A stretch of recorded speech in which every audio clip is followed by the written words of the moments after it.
Good morning, church. If you guys are here in the building, a big welcome to you guys. And if you're here on the live stream, we welcome you from being at home.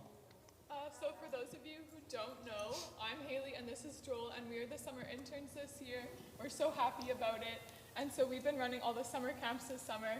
And so recently we just had our arts camp and our preschool camp. Both of them went really, really well. It was lots of fun. We think the kids had a lot of fun too. And next week is our second VBS week. We're super excited about it, but we still need 2 group leaders. So if you're interested, you can talk to us after the service, or you can email us at children@erbf.com. Yeah, and lastly, we have our church picnic today at Evergreen Park in Port Coquitlam. Yeah, it will be a lot of fun. That's from 4 to 6 p.m., so we hope to see some of you guys there. Haley and I will be running games for kids and for families. We'll have some wide games planned, and it'll just be a good time to connect with people from our church. So you guys can bring some chairs, a blanket, and some dinner, and then we can meet there. For kids, we have Kids Zone today, so we're just going to sing a few worship songs, and then you guys can meet Haley and I out in the foyer, and we'll head up to the Kids Zone room. Yes, thank you.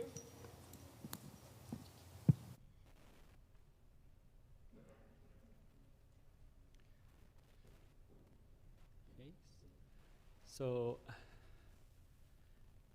let's worship God. You may stand up.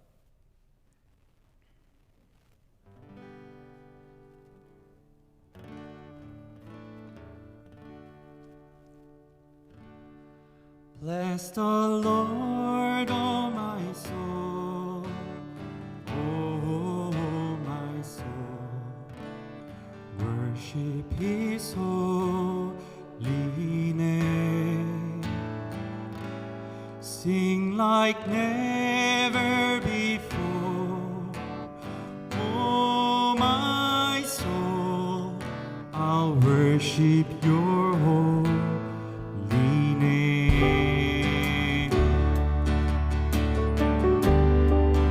The sun comes up, the sun comes up, it's a new day dawning.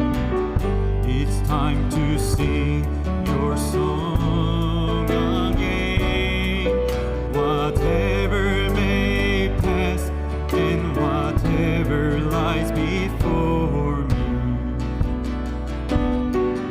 let me be singing when the evening comes.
strength is failing, the end draws near, and my time has come. Still my soul will sing your praise unending. 10,000 years and then forevermore.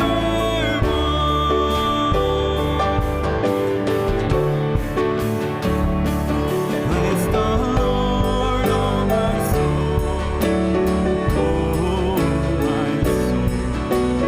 Worship His holy name. Sing like never before. Oh my soul, I'll worship your holy name. Worship your holy name. Lord, I worship your holy name.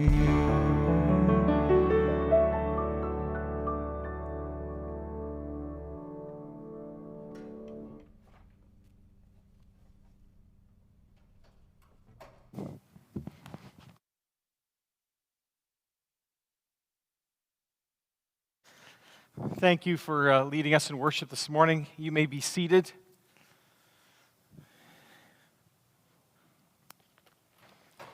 This morning's message is going to be a little bit different, and I'm going to explain that in a moment. I've got a guest joining me for this, Helen, and I'll introduce her in a moment as we get seated. Those of you who have been around in the last months will know that in recent weeks, Pastor Dave Heinrichs walked us through the book of Ruth. And one of the things that impacted me early on in that first chapter was a story that I want to follow up on, that I thought, I want to spend some more time here and have a conversation on coping with loss and grief. And in that story of the book of Ruth, Naomi, she's married to her husband, they have 2 kids, they move away to Moab for a while, and the story just begins, and by the time you get to verse 5, Naomi has lost her husband and her 2 adult sons, and she is alone.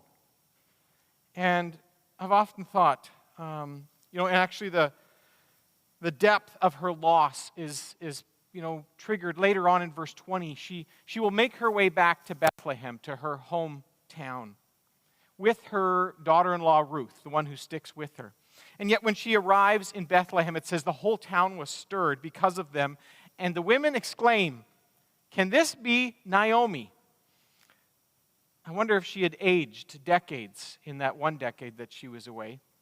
You need to know that her name means pleasant. Is this pleasant? Because she probably wasn't looking very pleasant at that moment. In fact, she responds by saying, "Don't call me pleasant, call me bitter." Mara is the name that she says, but in Hebrew it means bitter. And then she says, "For the Almighty has made my life very bitter. I went away full, but the Lord has brought me back empty." And I've often wondered, that moment, before moving on in the story too quickly, how did she cope with her loss? Did Naomi pray? If she did, what did she say? Maybe all she could do was cry out, "Lord, have mercy." And how did the people around her respond when somebody says, "Don't call me pleasant, call me bitter"? Okay, some people may just back off and give space. Or did they actually, were they miserable comforters? In the book of Job, Job says, "You miserable comforters." They just want to keep talking and try to figure out why this has happened. Or were Naomi's friends good listeners? Did they let her get that bitterness out and off her chest, so to speak? Now, I don't know, but when I thought of coping with loss and grief and helping those around us, I decided to ask Helen to help me. Helen, you and I have talked about loss in each of our lives on a number of occasions over the years. And those conversations have been deeply helpful and meaningful to me. And so when I thought of talking about this issue, I thought, I want to call up Helen and see if she will join me. And so I want to thank you for joining us in today's conversation. Now, many people I know in the congregation know you, but some don't, and some watching online may not. So I wondered if you could just introduce yourself and tell us a bit about why you agreed to join me for today's presentation. Okay, yes. My name's Helen Bartel, and we've been attending this church for over 40 years. So we're part of almost that original group. And I agreed to do this because I think it's an important subject to talk about, and it's not an easy subject to talk about. And I'm certainly not an expert, and it's not about my experiences today. It's about sharing some of what I've learned and also the gifts that God gives us and His presence that we have always with us. Now, when I was talking with you about loss and grief, you mentioned how many people have experienced a wide variety of losses, not just the loss of people in their life, which people have, but I wonder if you could just say more about that. A loss occurs when something or someone that we have in our life that is important to us, is cherished by us, is no longer there.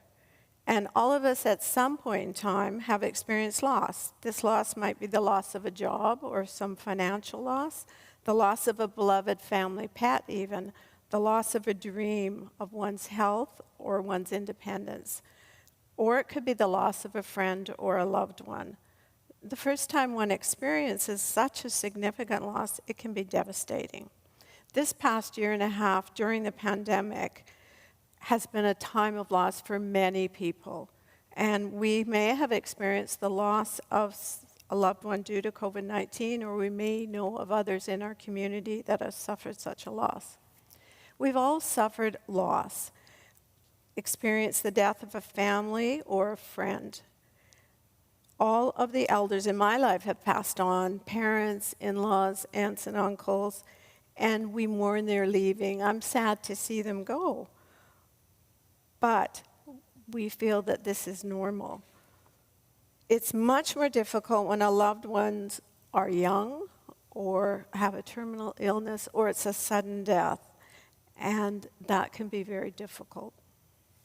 Yeah, and I found that really helpful thinking about how broad that is, because I thought about my dad passed away during COVID this last year in October, not from COVID, but during that time. But I also remember when he lost his license, for example, and that was a great loss, a loss of independence. And I remember when I lost a job years ago, I was watching a kids' movie, and the Minions lost their job. They all got their layoff notice. And I found myself crying in the midst of it. It triggered that. And so, yeah, when we were talking about some of the losses in Naomi's life in the book of Ruth, you talked about how each of those losses would have affected her differently. Indeed, in that culture, the loss of the men in her life, meant significant that she lost even her identity. I actually went back, and in Hebrew, in Ruth 1, verse 5, now in English translations it says, and so Naomi was left, without her husband and her 2 sons. But in Hebrew, in the original language, it just says, and the woman was left. And I realized she lost all of her, even her identity in the midst of that. And all of these losses are different, probably handled quite differently. And wonder if you could, and provoke different feelings. You say something more about that. Yeah, feelings are really important. And as you were saying, loss is different each time, and it's also different for each person. It's a little bit different. Yes, our faith helps us cope with the losses in our life, but we still experience the feelings. When we experience a loss, we have many feelings. Feelings of sadness, anger, pain, feeling overwhelmed, frozen, numb, or totally devastated. I have done a wall hanging about those feelings, and it's in the entryway if anybody wants to look at it after. When a loved one passes on after a terminal illness as well, we often feel relief that their suffering is over. Then we may feel guilty that we don't feel really sad. We have already done a lot of grieving as the end approached. The sadness will come later as we reminisce. In order to cope with loss and move through it, we must acknowledge our feelings. They're just that, feelings. They're not right or wrong. Having all those feelings does in no way minimize our faith. In fact, it makes us human, and it makes us really cling to our faith. I want to pick up on that a bit more, but I think the feelings can be, totally overwhelming at times. And when you mentioned, I know sometimes people, when it's been a long journey and the person finally passes, it's like that feeling of guilt. Actually, I thought I should feel grief, but as you said, all of that, the most of the grieving was done together with the person along the way. And yet, there's other times where I didn't see that coming. I was talking to someone recently, and they said, we just found out the person was sick, and we started praying for them, and then also I find out they passed away. And that sudden loss and the shock in the midst of that. And we'll get, I know, to some of that, processing those kind of, but the losses are different. Now, you say that it can enhance faith. I remember God teaching me, for example, in the midst of grief on one occasion. It felt like the deepest grief that I had ever experienced. And yet I also remember him teaching me in the midst of that, I'm enlarging your capacity also for comfort. It's like the deeper that we can feel grief, and yet then the comfort that we can feel is also greater than what we had had.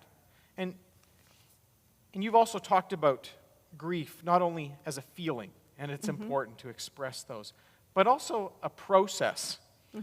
Yeah. Can you tell us more about this kind of grieving process or processes? Okay. Before I do that, I just wanted to talk a bit about memories. We have many happy memories in our life. It could be a birth of a child, a grandchild, in our case, a great-granddaughter, or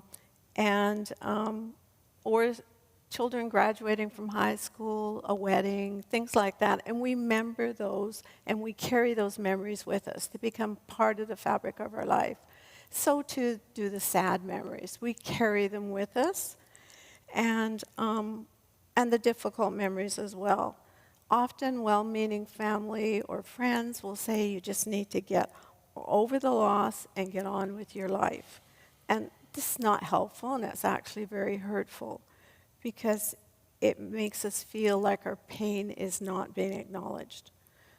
The feelings that we have, the intense feelings that we have, they'll change and they'll soften over time, but they don't go away completely. And they too become the fabric of our life. So that's a little bit about tying grief and feelings together. But in order to cope with the losses that happen in our life, we must grieve, we must mourn.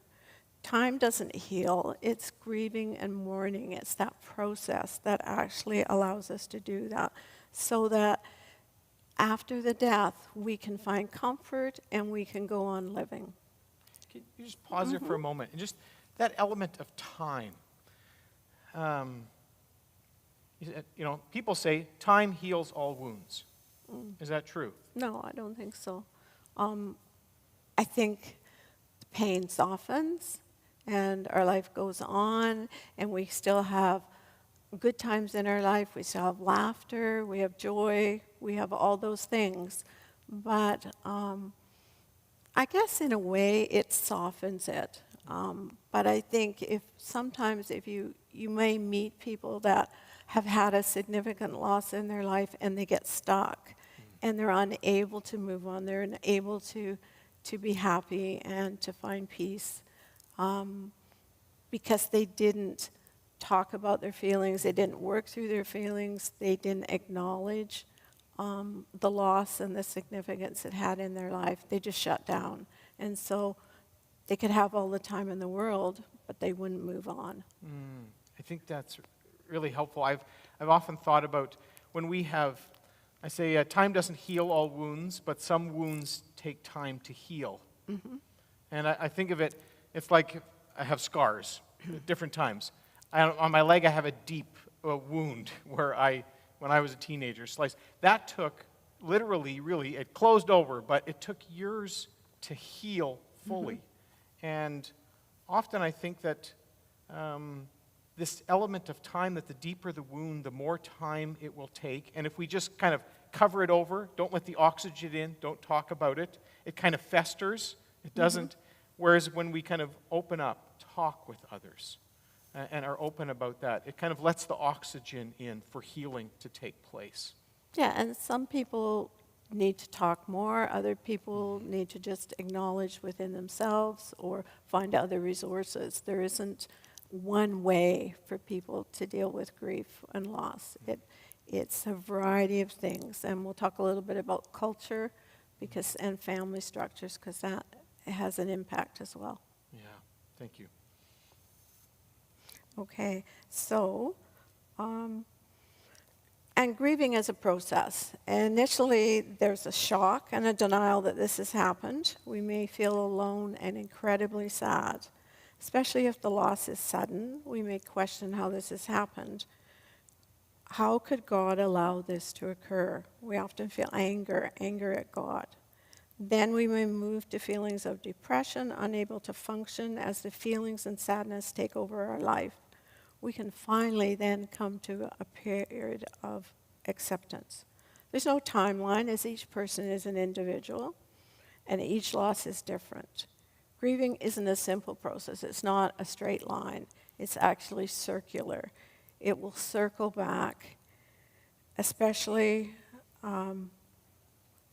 if it's an anniversary or a memory, will bring back feelings of sadness or despair. Can I just pause it there for a moment? Because I remember you talking about that. I remember some friends who had lost, it was a deep loss, a teenage daughter who had been lost. And it was kind of one of those anniversaries a couple of years later. And I remember talking to them, and they said, it feels like it just hurts just as much as it did then. And you say, how do you know at that point that, there actually has been some healing, even if it feels like it's just exactly the same? Well, I guess it's individual again, and I guess it's what you do about it.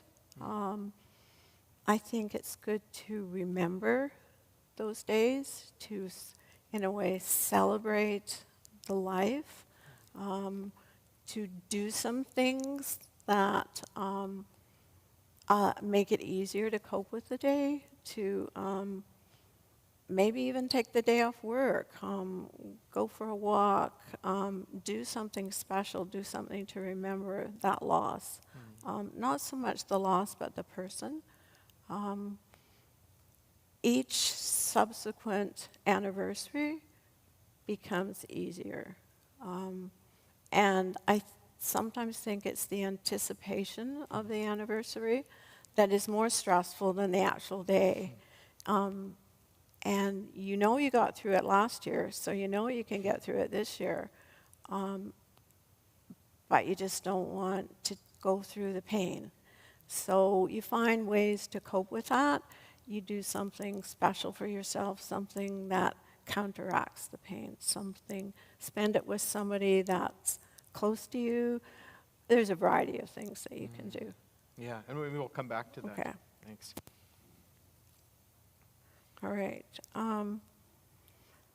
So I talked about this. I just wanted to make the point again that one doesn't really get over the loss. One learns to live with it, and it will soften over time. Sometimes it takes a long time. Some losses are more difficult, and it's also very individualized. The specific grieving process that a person goes through may be quite distinct, and yet there are commonalities, even across different cultures, in how they do that. And things that we can benefit from other cultures and traditions, especially, in our culture, Western culture, this tendency to avoid death. In my time as a pastor, I started in 1992. It's been a few years, okay? And You know, I remember just even as my first funeral, I was probably about 10 years old, going to my grandfather's funeral. And now there's less and less people having funerals. People 30, 40 years old, never been to a funeral before. And so our culture, I think, is just like, how do people grieve? And I know that one of the books that you mentioned even gets into different traditions. It's helpful to look at how do different people, how do different cultures grieve? How do they mourn? Could you talk more about that? Yeah. Mourning is kind of the acts, the customs, the rituals that by which we mark a death. It's called mourning. And each society has found ways to support the person that has experienced the loss. And each family, many families have different traditions, cultures, ethnic groups. And some of them are helpful, not all, but a lot of them are helpful. And it helps us provide some structure and some safety for people that are mourning and grieving. And as David said, traditionally our society has not dealt well with loss, death, mourning, or grieving. It's not something we talk about, and often you'll find that grief is private and hidden, so we don't really know how someone is doing. And many young people grow up without extended family support and may not experience those kinds of customs. But there is a wealth of support from friends, from church, family, that is available for people to help them walk through that grief. I think over the years, one of the greatest resources that I, as a pastor, have seen is as a church. I think early on, I thought everybody looked to me, to help them, whatever situation in life that they were going through, look to the pastor. And I began to see that there's so many people within the church that I would talk. Everybody has gone through some experience of loss, pain, disappointment, difficulty. And I began to realize these are great resources. And I remember when I first started thinking about, I know someone in our church who went through that kind of loss. I was wondering if you'd be interested in talking about them. And then I would call that person and say, I've been meeting with someone, and I thought of you. Would you be willing to talk to them? And you're one of those people in this. And so I know from time to time I will refer in that way. But I think that is one of the great, tremendous things that we have within the congregation is all different levels. I can talk to people. How did you experience that as a kid? Or as a family, or as an extended family? Or how did you experience that sudden loss? Or how did you experience when you just felt guilt because you thought, I should be grieving, but I'm kind of relieved that this long process and painful process is over. And so I do think and sometimes people have their own traditions or rituals. I just wondered if we talk a little bit. I know out in the foyer area, as you mentioned, you do sewing, quilting. And it's one of the ways that what do you find, is that a tradition? Is it a ritual? What have you found helpful about that? About expressing that, like putting the different emotions on a wall hanging and stuff. Oh, okay. I use my quilting as a way to, share or deal with things. Often the quilts I make are just for holidays or for comfort or to give to people. I see feelings in color and in patterns, and that's how I look at life. So it's relatively easy for me to look at some fabric, design something, and express the feelings of being numb, being frozen, and then I used icy blue colors for that. So it's just how I look at life.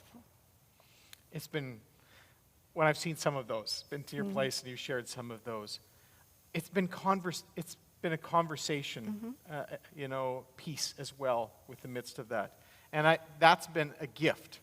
And one of the things that you talked about as well is we can think about, the pain, the losses, and yet you said, and yet there's gifts, God's gifts along the way. And you talk more about that. There's always gifts. I don't know about you, but I used to get gifts as a child that I didn't like. A house plant, and I didn't like house plants, or a funny pair of socks, So not all the gifts that God gives us are the ones we really want to have, right? But I think God gives us many gifts, and he has many promises, and if we read the scriptures, we see those.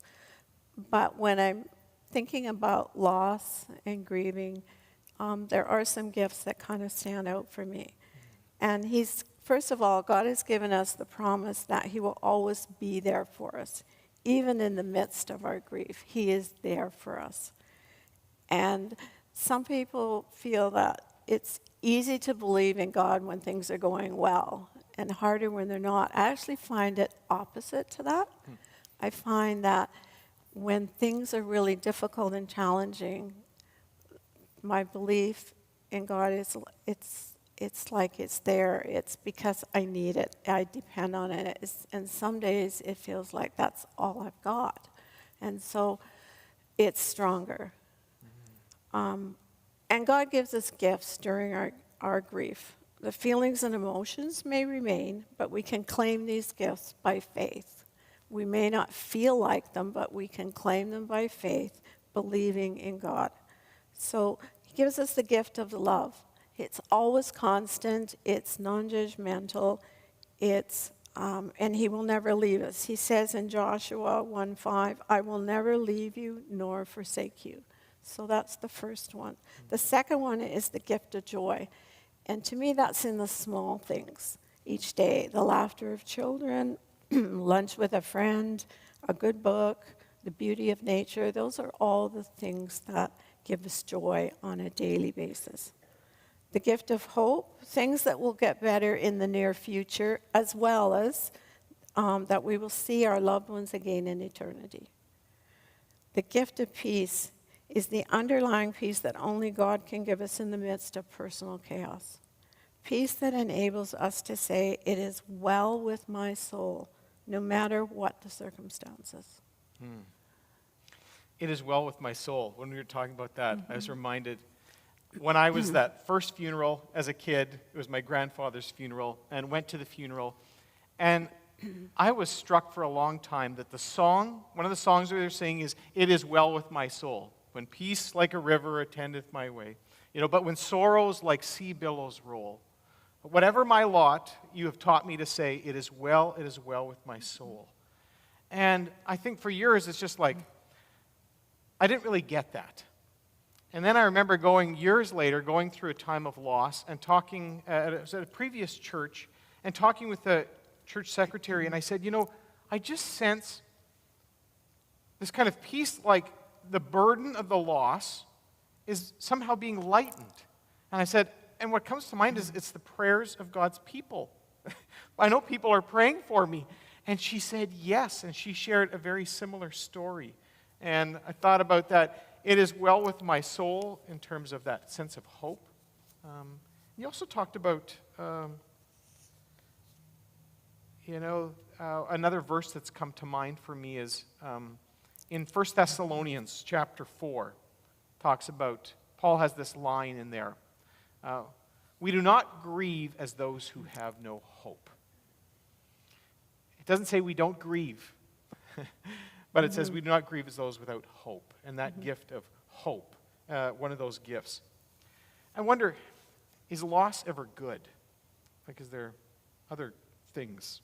Because it feels bad, and yet we get gifts in the midst of it. And I don't think it's either good or bad. I think it just is. And I would never wish loss on someone. But, however, I believe that loss is part of our lives. And all of us, at some point in time, experience loss and will experience other losses in the future. Death and dying is just as much a part of life as birth is, and we know that and we believe that. We can deny our losses, or we can learn from them and hold on to the gifts that God gives us, and I guess, and grow and change, because those experiences do change us if we allow them to. Yeah. I just want to say that something. I think of my mom's death years ago was quite sudden. We were just given suddenly, she's not going to recover from this. And yet, some of these gifts that God gave in the midst of it. Even when she would be sleeping for most of the day, when she would come to, she was just total clarity. She shared a story with me of how she had been praying that I would become a pastor, but she didn't want to say that to me because she thought that might kind of spook me or pressure me. Either way, I had never heard that story before, and she said, but I saw that you were reading your Bible every day, and I thought, God, you're going to speak to him. I know it. And that was such a tremendous gift to me, given in one of the greatest losses in my life, that those are both together. I feel that loss, and yet I would not give up anything for that gift. Mm-hmm. One of those final gifts that my mother gave me in the midst of that God gave me through her. And so I really appreciate you sharing about that as well. What else can loss do, maybe, for us in our lives? Well,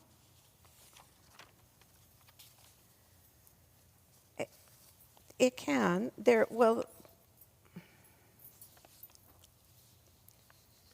5. Page 5, yep. Experience loss can make us more empathetic. One can not understand another's pain unless we've walked a similar journey. It also teaches us that life is precious and not to be taken lightly. There's no guarantees in life, and God does not promise a pain-free life. He just promises that he will be with us no matter what happens. And it also teaches us, and it taught me, to live in the present. We do not know what the future holds. We do not know, and maybe that's just as well, because I'm not sure I could have coped if I'd known what my future held.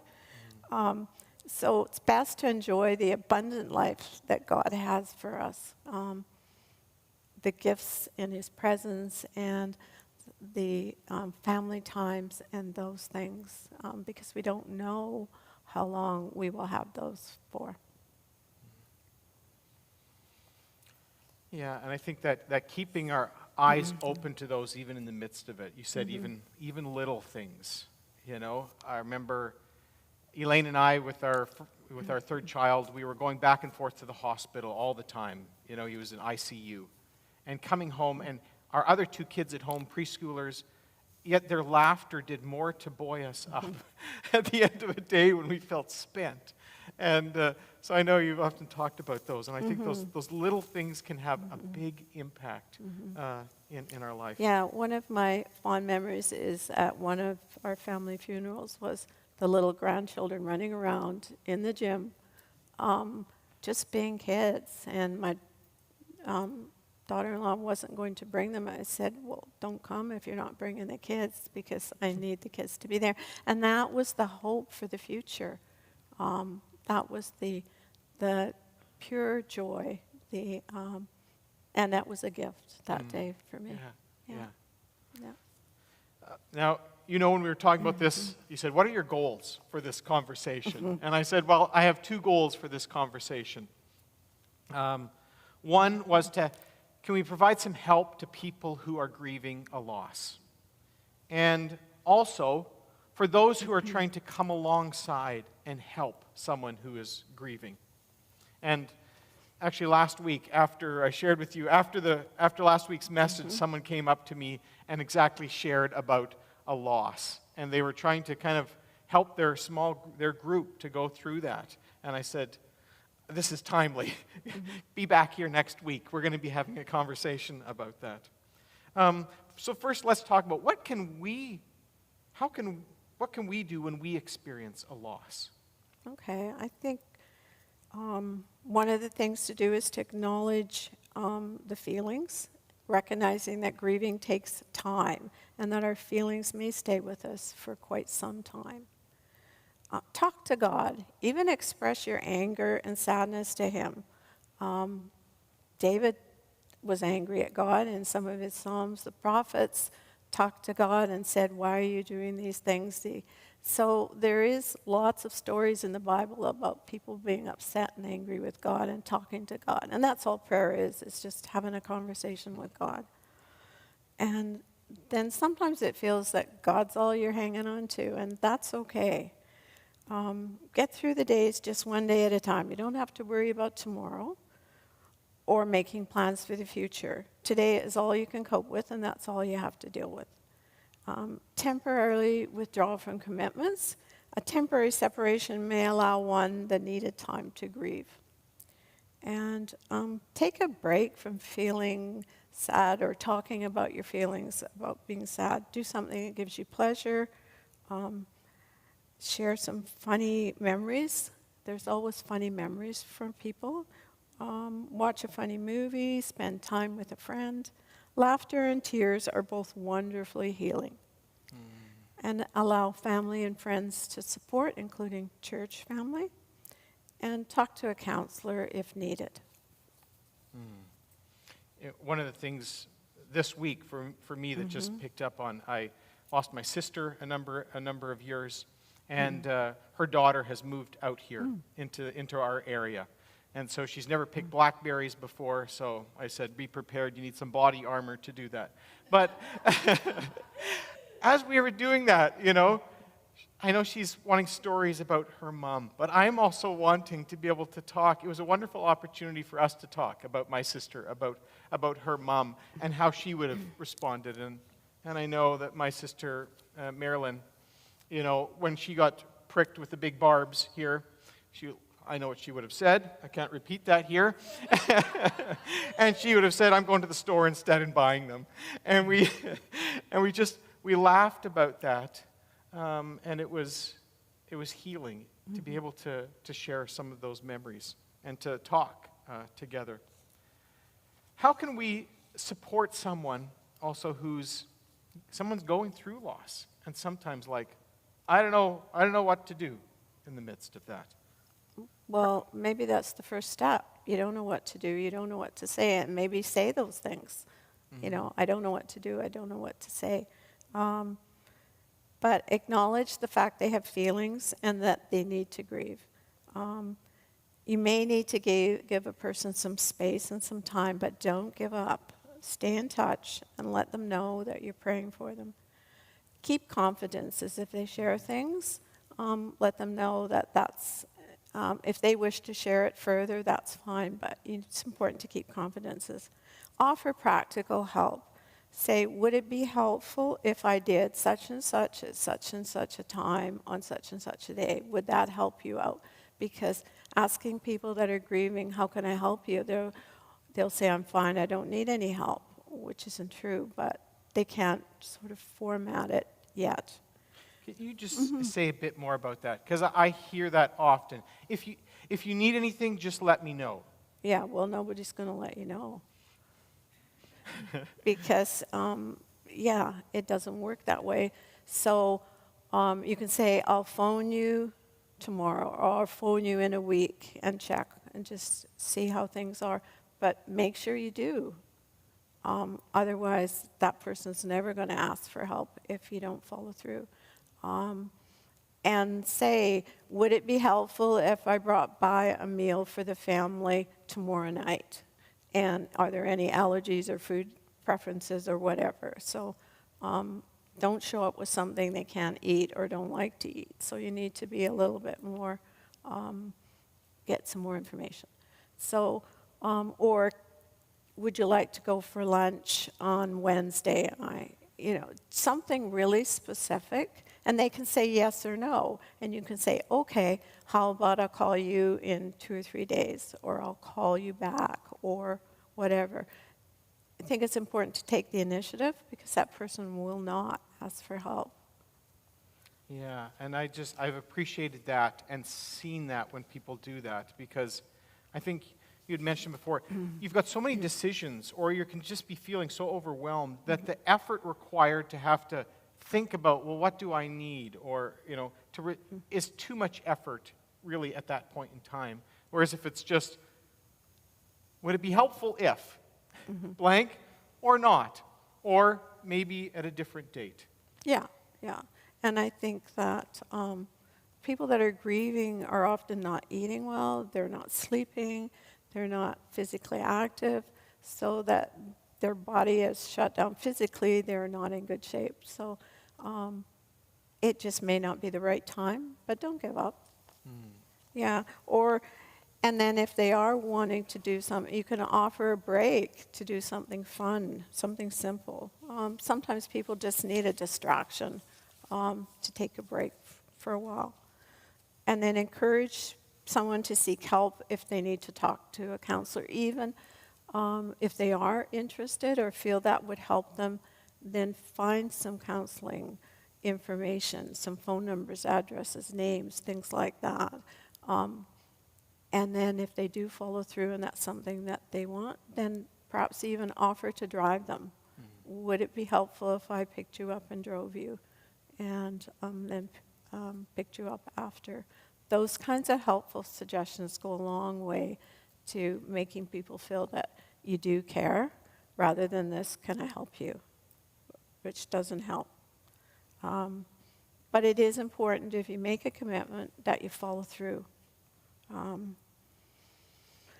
Because immediately following a death, there's a lot of busyness and work to do. Families and friends to contact, perhaps a service to plan, paperwork, decisions to make, and it takes a few weeks for all of this to happen.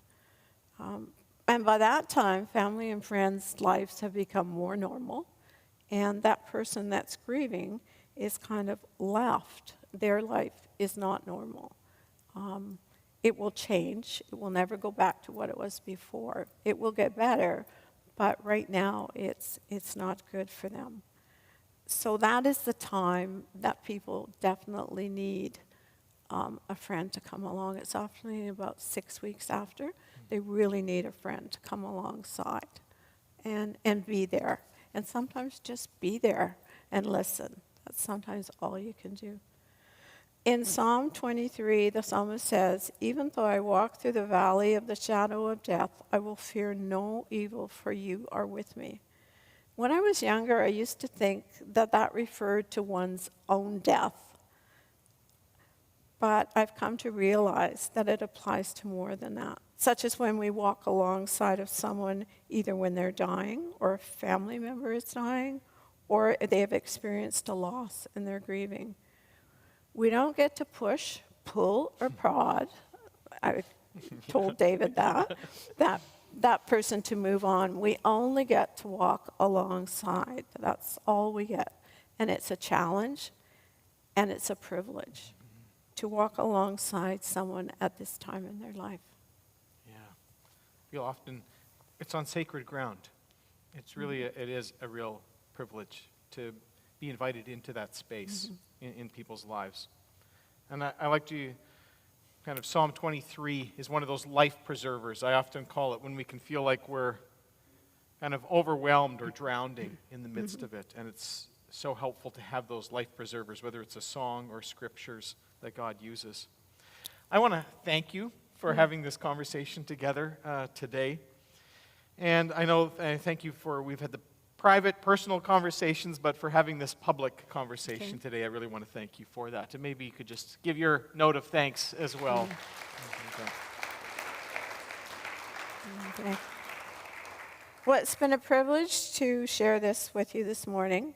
And I know this is not an easy discussion to take place, but I trust that this sharing has increased your understanding of loss and grieving, and that it will be helpful to you as you continue to work through present losses, future losses. But most importantly, I believe that we can continue to support each other, and that we can claim the gifts that God gives us through faith: love, joy, hope, and peace. Thanks. Thank you. Just want to invite the worship team to come up. And as they're coming up, let's just close this time together in prayer yet. Let's pray. Oh, gracious Heavenly Father, we thank you that you are a God who has always promised to be with us. Not that we always feel your presence, but you have made that commitment to us. And Lord, I think of how even in Naomi's life, how they just went about their business, went one day at a time. And Lord, in the midst of that, you were at work doing big things through small events and activities. Lord, I pray that you would give us eyes to see the signs of hope, the experiences of joy that you bring into our lives, even in the midst of loss. And Lord, as we look around for others who also, Lord, and come alongside those who are experiencing loss and grief. Lord, that we might be your hands, your feet, your presence for hope and healing. Amen.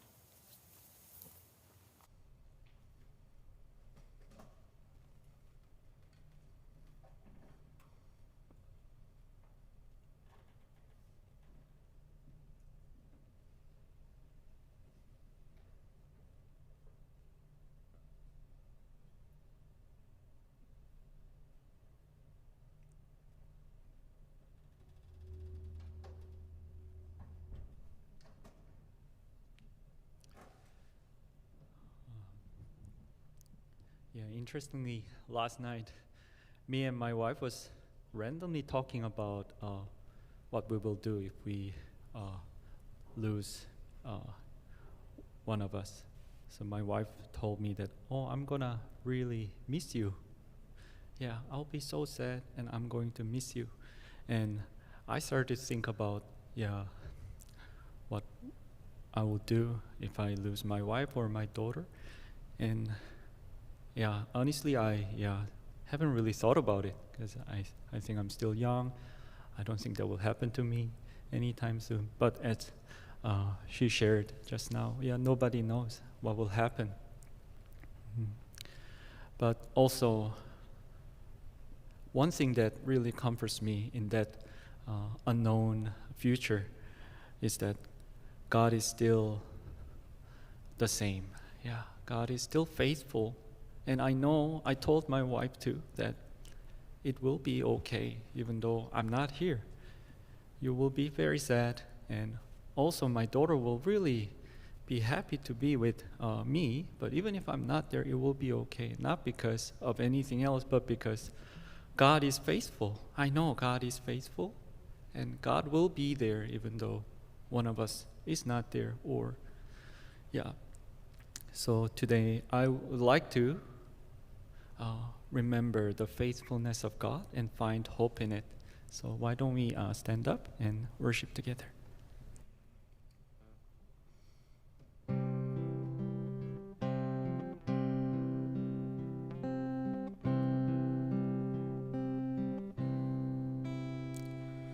Great is thy faithfulness, Lord God, my Father.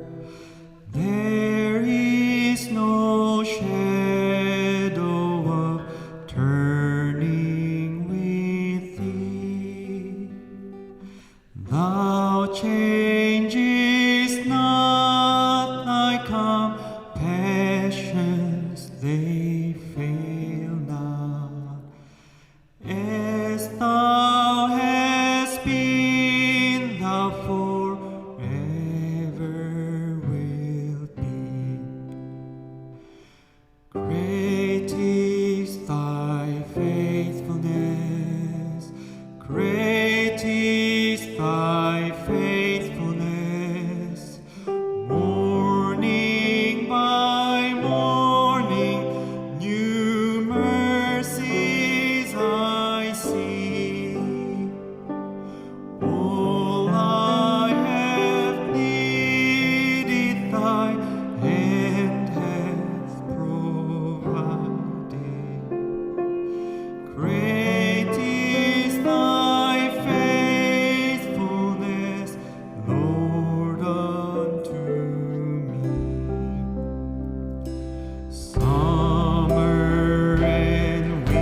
sing forevermore.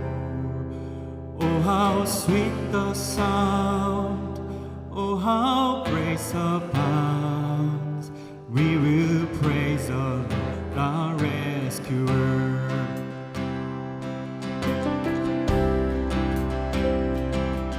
There is good news for the captive, good news for the shame. There is good news for the one who walked away. There is good news for the doubter, the one religion failed. For the good Lord has come to seek and save. He's our rescuer. He's our rescuer. We are free from sin forever. Oh, how sweet the sound. Oh, how grace abounds. We will praise the Lord, our rescuer. He is beauty for the blindness, riches for the poor. He is friendship for the one the world ignore. He is pasture for the weary, rest for those who strive. For the good Lord is the way, the truth, the life. Oh, the good Lord is the way, the truth, the life. He's our rescuer. He's our rescuer. We are free from sin forever. Oh, how sweet the sound. Oh, how grace abounds. We will praise the Lord, our rescuer. So come and be chainless. Come and be fearless. Come to the foot of Calvary. There is redemption for every affliction. Here at the foot of Calvary. Come and be chainless. Come and be fearless. Come to the foot of Calvary. There is redemption for every affliction. Here at the foot of Calvary. He's our rescuer. He's our rescuer. He's our rescuer. We are free from sin forever. Oh, how sweet the sound. Oh, how grace abounds. We will praise the Lord, our rescuer. We will praise the Lord, our rescuer.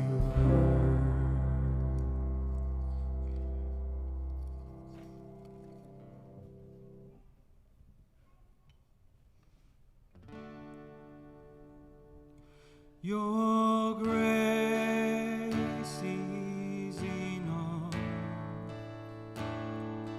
Your grace is enough.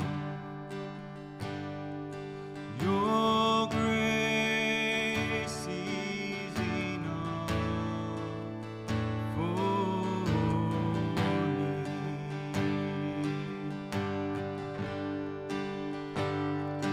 Your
love and justice, God of Jacob. You use the weak to lead the strong. You lead us in the song of your salvation, and all your people sing along.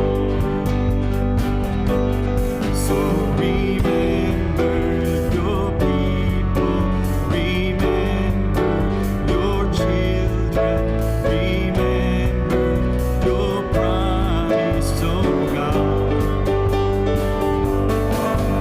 Your grace is enough. Your grace is enough.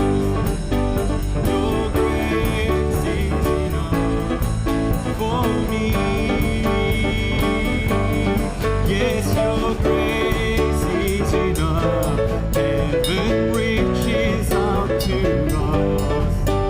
Your grace is enough for me. God, I sing your grace is enough. I am covered in your love. Your grace is enough for me. For me.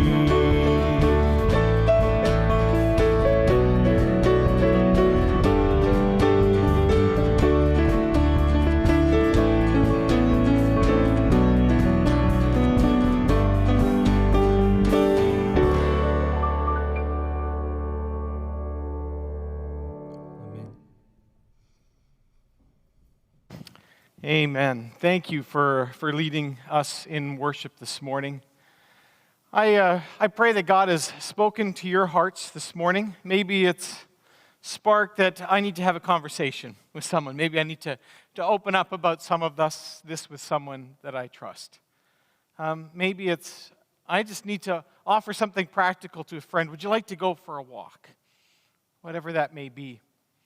And then I think maybe we've been in a long season of drought here, right? June 15th was the last day. And I know in our household, especially my one son has been saying, rain. Every day he is praying, rain. You forgot to pray. We're at mealtime praying. You forgot to pray for rain. And Lord, please bring rain. Okay. So when the rain came, even in the middle of the night with the window open, I heard it and I smelt the rain, right? And heard it.